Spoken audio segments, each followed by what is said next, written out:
اعوذ باللہ من الشیطان الرجیم بسم اللہ الرحمن الرحیم قل ان صلاتي ونسكي ومحياي ومماتي لله رب العالمین۔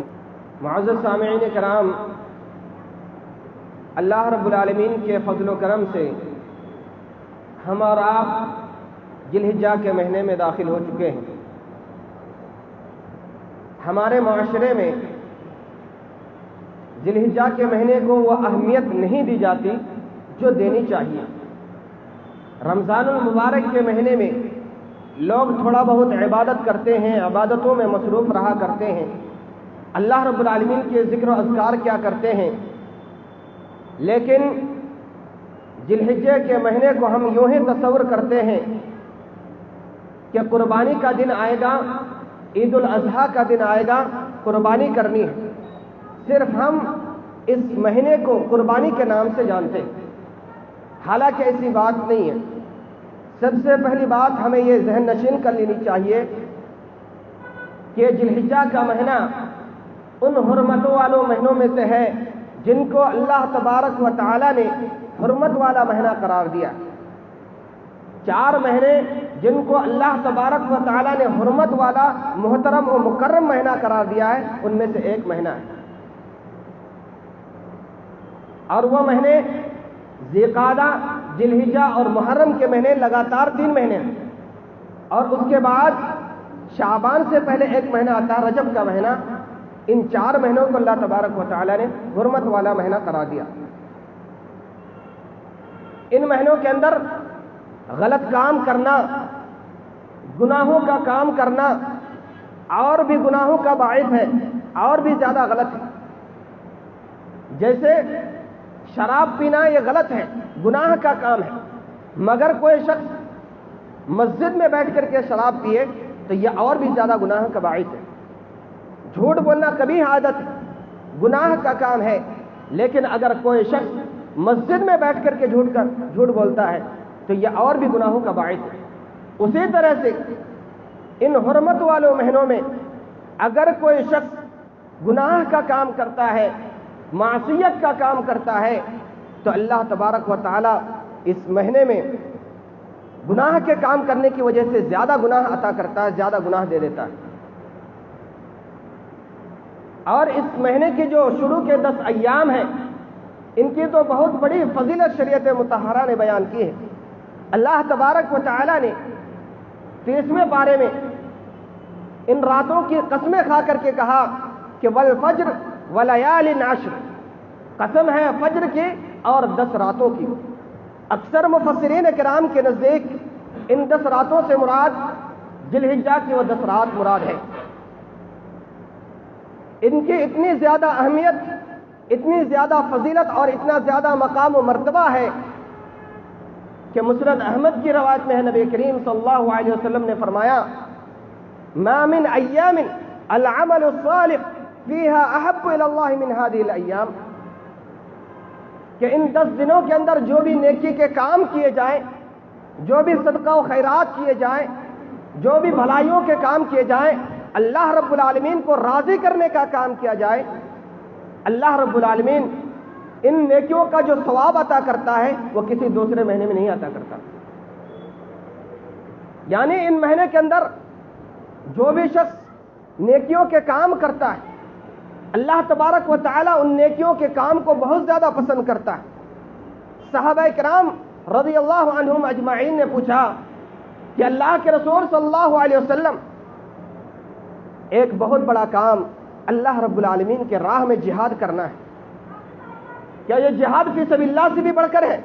آپ صلی اللہ علیہ وسلم نے فرمایا یہ جہاد فی سبیل اللہ سے بھی بڑھ کر ہے، یہ جہاد فی سبیل اللہ سے بھی بڑھ کر ہے۔ مگر وہ شخص جو اپنی جان اور مال کو ساتھ لے کر کے اللہ رب العالمین کے راہ میں جہاد کرنے کے لیے نکلا ہوں اور کچھ بھی واپس نہیں لے کر کے آیا، یعنی وہ شہید ہو گیا، یقیناً اس کا زیادہ مقام و مرتبہ ہے۔ ورنہ یوں ہے عام حالات میں ان 10 دنوں کے اندر نیکیوں کے کام کرنے اور بھلائیوں کے کام کرنا اللہ رب العالمین کو اتنا زیادہ پسند ہے کہ یہ جہاد فی سبیل اللہ سے بھی بڑھ کر ہے۔ اب یہاں پر ایک سوال پیدا ہوتا ہے کہ شریعت مطہرہ نے ان 10 ایام کی اتنی زیادہ فضیلت کیوں بیان کی ہے؟ علماء کرام کہتے ہیں کہ ان 10 ایام کے اندر بڑی بڑی جتنی بھی عبادتیں ہیں، جتنی بھی بڑی بڑی عبادتیں ہیں، یہ ان 10 ایام کے اندر جمع ہو جاتے ہیں۔ اس وجہ سے ان کا مقام و مرتبہ اور ان کی فضیلت اور بھی زیادہ بڑھ جاتی ہے۔ ان ایام کے اندر روزہ بھی ہے۔ نبی کریم صلی اللہ علیہ وسلم کی سنت ہے، صحیح ابو داؤد کی روایت میں ہے، حضرت ام سلمہ رضی اللہ تعالی عنہ بیان کرتی ہیں کہ نبی کریم صلی اللہ علیہ وسلم 1 ذی الحجہ سے لے کر 9 ذی الحجہ تک روزہ رکھتے تھے، مسلسل لگاتار روزہ رکھتے تھے، جو کہ یہ سنت ہمارے معاشرے کے درمیان سے بھلا دی گئی۔ ان ایام کے اندر یوم عرفہ کا دن بھی ہے، جہاں پر ایک طرف اللہ رب العالمین کی رضا کے خاطر قربانی ہو رہی ہے، دوسری طرف مینا کے میدان میں جمرہ عقبہ میں کنکڑیاں ماری جا رہی ہیں۔ اگر آپ سال کے پورے دن 364 دن تک کنکڑیاں مارتے رہے تو آپ کا حج نہیں ہو سکتا، بلکہ اللہ تبارک و تعالی نے جو وقت متعین کیا ہے، جس دن کنکڑی مارنے کا حکم دیا ہے اسی دن کنکڑی مارنی ہے، تبھی حج مکمل ہو سکتا ہے۔ انہیں ایام میں 9 ذی الحجہ کا جو یوم عرفہ کا دن ہے، ان کی بہت بڑی فضیلت ہے۔ نبی کریم صلی اللہ علیہ وسلم نے فرمایا کہ عرفہ کے دن اللہ تبارک و تعالی اپنے بندوں کو اتنا زیادہ مغفرت کرتا ہے، اتنا زیادہ جہنم سے نجات عطا کرتا ہے، آزادی عطا کرتا ہے کہ اس کے علاوہ کسی دوسرے مہینے میں اتنا زیادہ نہیں کرتا۔ لیکن افسوس کا مقام ہے کہ ہمارے پاس یہ 10 ایام آتے ہیں اور یوں ہی گزر جاتے ہیں، ہم تصور بھی نہیں کرتے، خیال میں بھی نہیں لاتے، بس صرف ہم اس کو قربانی کے نام ہی سے جانتے ہیں۔ ان ایام میں صحابہ کرام رضی اللہ عنہم اجمعین بازار نکل جایا کرتے تھے اور تکبیرات پڑھتے تھے، زور زور سے تکبیرات پڑھتے تھے۔ امام بخاری رحمہ اللہ نے اپنی کتاب صحیح البخاری کے اندر ایک روایت نقل کی ہے کہ حضرت ابو ہریرہ رضی اللہ تعالیٰ عنہ اور حضرت عبداللہ بن عمر رضی اللہ تعالیٰ عنہما بازار نکل جایا کرتے تھے اور زور زور سے تکبیرات پڑھتے تھے، جن کو سن کر بازار والے بھی لوگ پڑھنے لگتے تھے۔ پورے بازار اللہ تبارک و تعالیٰ کی تکبیرات سے، اللہ رب العالمین کی وحدانیت سے گونج اٹھتی تھی۔ مسند احمد کی روایت میں ہے، نبی کریم صلی اللہ علیہ وسلم نے فرمایا، ان 10 ایام میں تم زیادہ سے زیادہ اللہ رب العالمین کے تسبیح و تحلیل بیان کیا کرو، زیادہ سے زیادہ تم اللہ تبارک و تعالیٰ کی کبریائی بیان کیا کرو، زیادہ سے زیادہ تم اللہ تبارک و تعالیٰ کا حمد و ثنا بیان کیا کرو۔ ان ایام کے اندر جتنی بھی عبادتیں کی جائے، جتنا زیادہ عبادت کی جائے اتنا زیادہ اللہ تبارک و تعالیٰ کو پسند ہوتا ہے۔ بلکہ بعض سلف صالحین نے تو کہا ہے کہ رمضان المبارک کے جو آخری عشرے ہیں، رمضان المبارک کے جو آخری 10 ایام ہیں، اس سے بھی بڑھ کر کے یہ 10 ایام ہیں، جیسا کہ حافظ ابن حجر رحمہ اللہ نے کہا ہے۔ لہذا ان چیزوں کا ہمیں اہتمام کرنا چاہیے۔ اور اسی طرح سے عرفہ کے دن کے روزے کے متعلق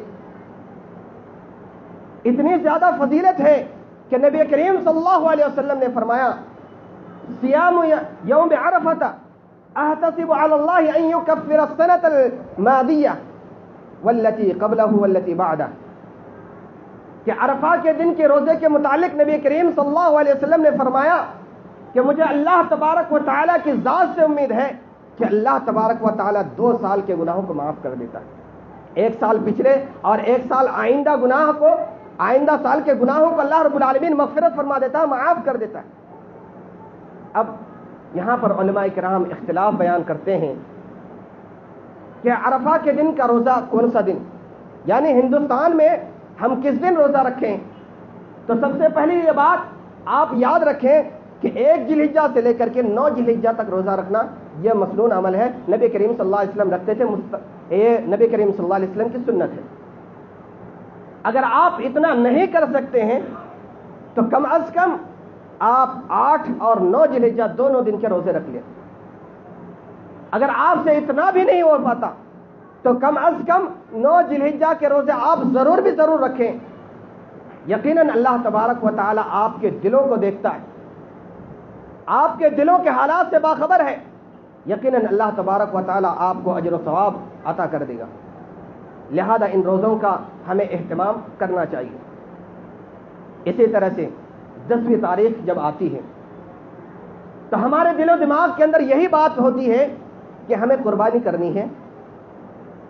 ذوالحجہ کا جب چاند نظر آتا ہے اسی وقت سے ہم یہ تصور کرنے لگتے ہیں, غور و فکر کرنے لگتے ہیں کہ ہم قربانی کرنی ہے, ہمیں قربانی کرنی ہے.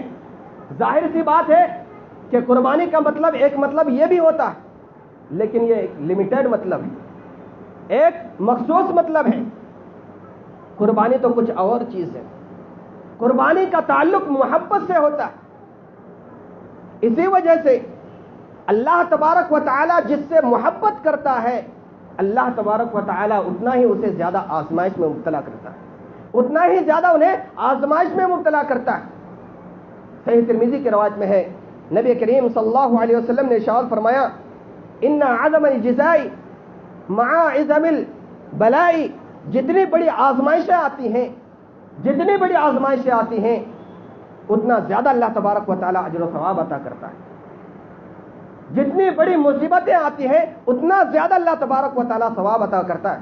آگے نبی کریم صلی اللہ علیہ وسلم نے فرمایا, ان اللہ اذا احب قوما ابتلاهم, اللہ تبارک و تعالی جب کسی قوم سے محبت کرتا ہے تو انہیں ابتلا اور آزمائشوں میں مبتلا کرتا ہے.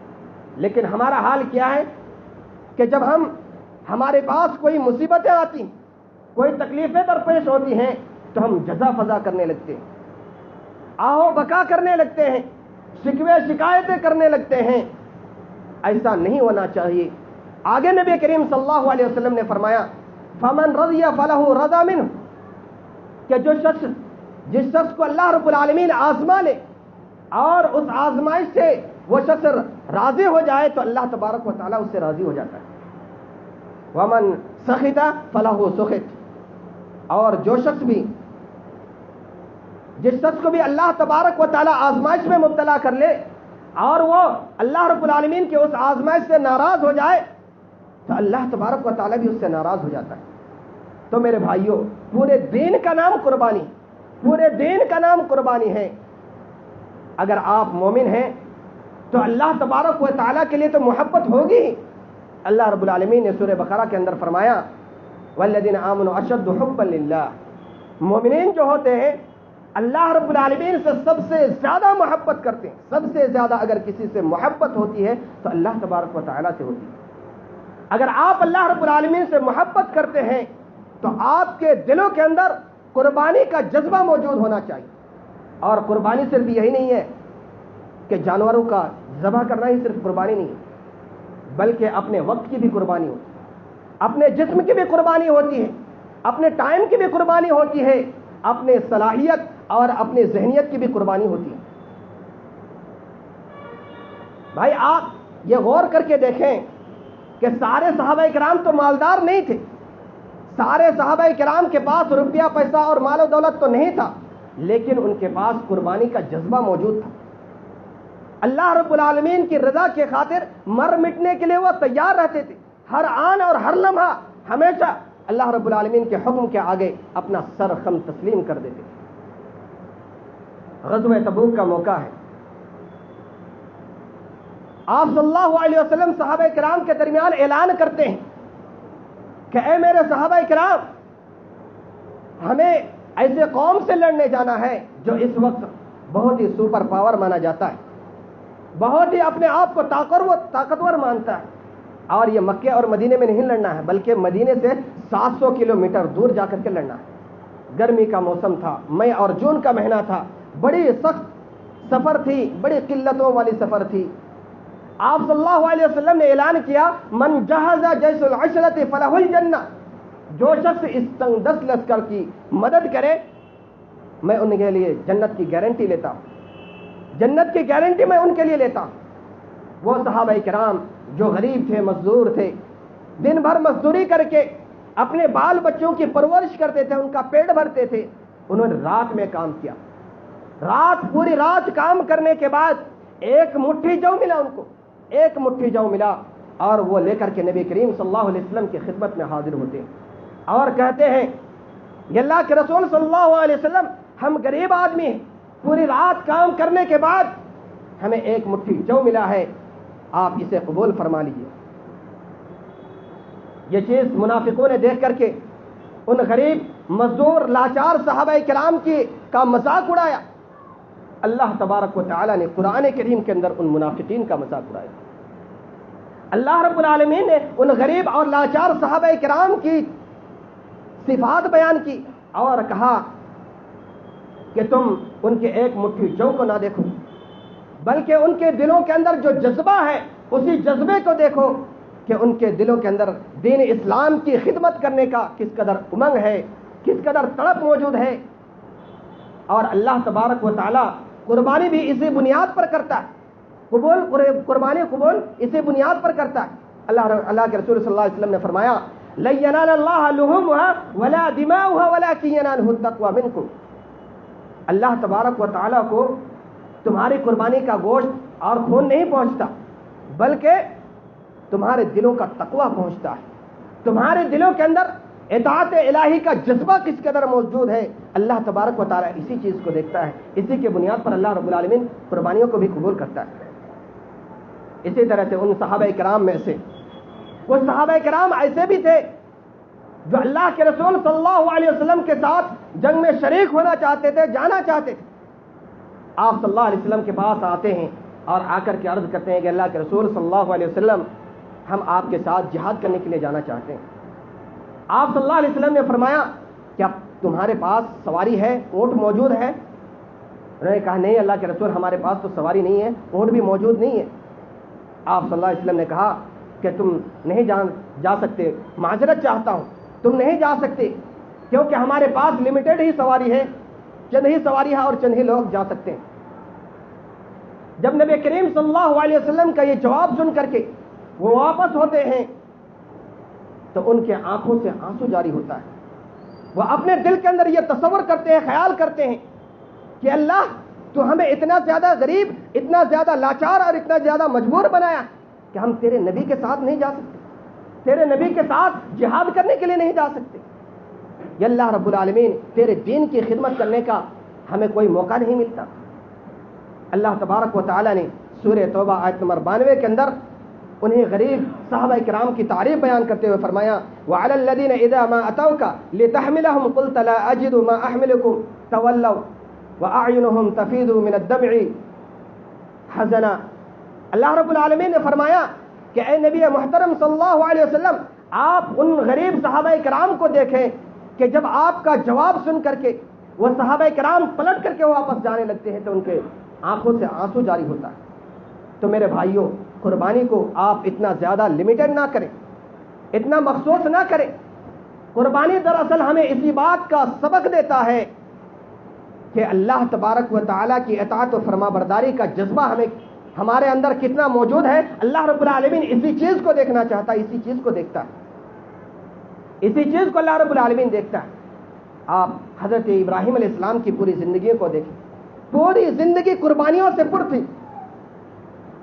بچپن میں آپ کے والد نے آپ کو گھر سے نکال دیا، آپ مسکراتے ہوئے گھر سے نکل گئے، آپ کے قوم نے آپ کو آگ میں ڈال دیا، ماتھے پر ذرہ برابر بھی شکن نہیں پیدا ہوا۔ اور حضرت ابراہیم علیہ السلام کو جب بڑھاپے کی عمر میں ایک اللہ رب العالمین نے بیٹا عطا کیا، اللہ رب العالمین نے حضرت ابراہیم علیہ السلام کو حکم دیا کہ آپ انہیں بے آب و غیار ایسی آبادی پر، مکے کی آبادی پر جہاں نہ کوئی چرند و پرند آباد، جہاں نہ کوئی انسان آباد، وہاں پر چھوڑ کر کے آؤ۔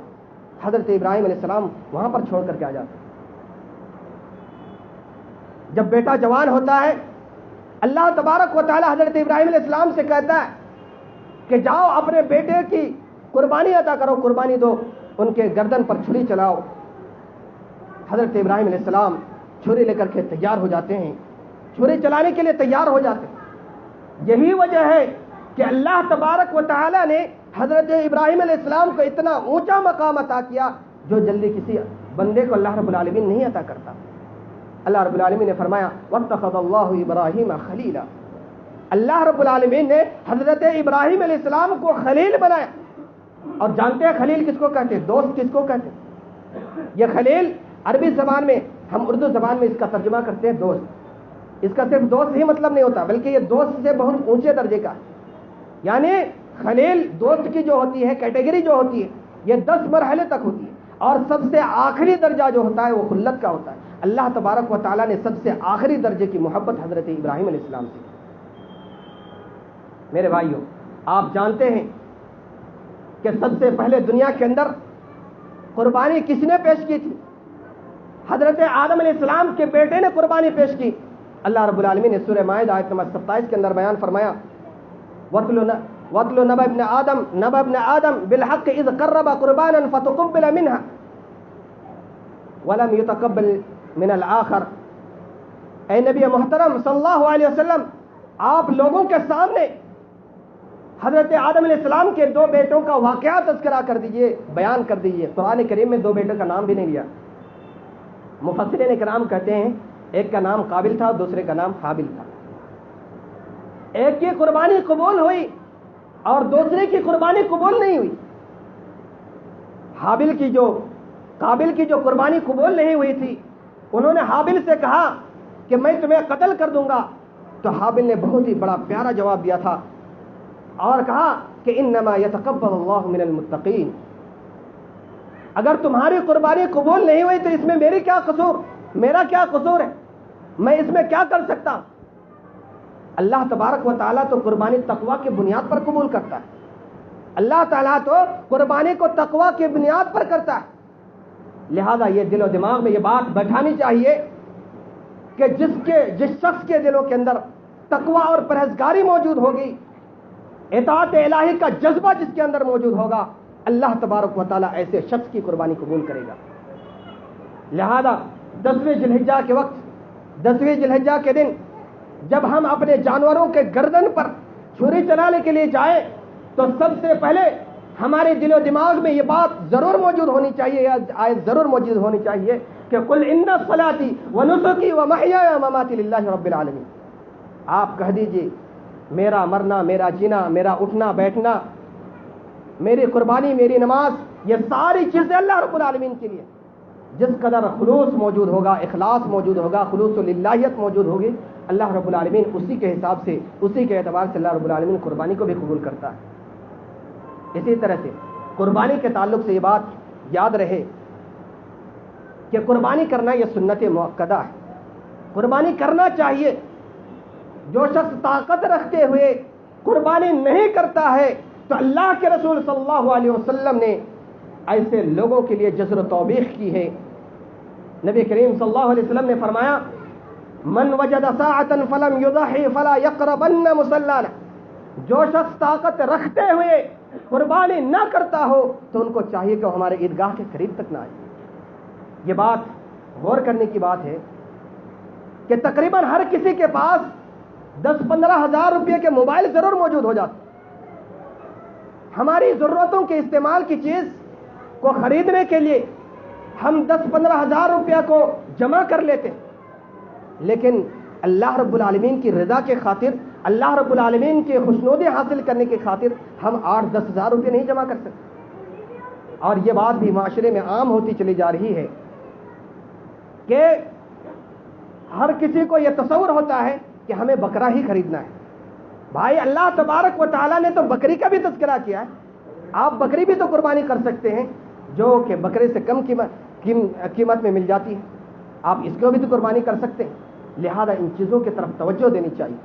لیکن قربانی خریدتے وقت یہ بات یاد رہے کہ 4 قسم کے جانور ایسے ہیں، ایسی عیوب ہیں جن کی اللہ تبارک و تعالیٰ قربانی قبول نہیں کرتا.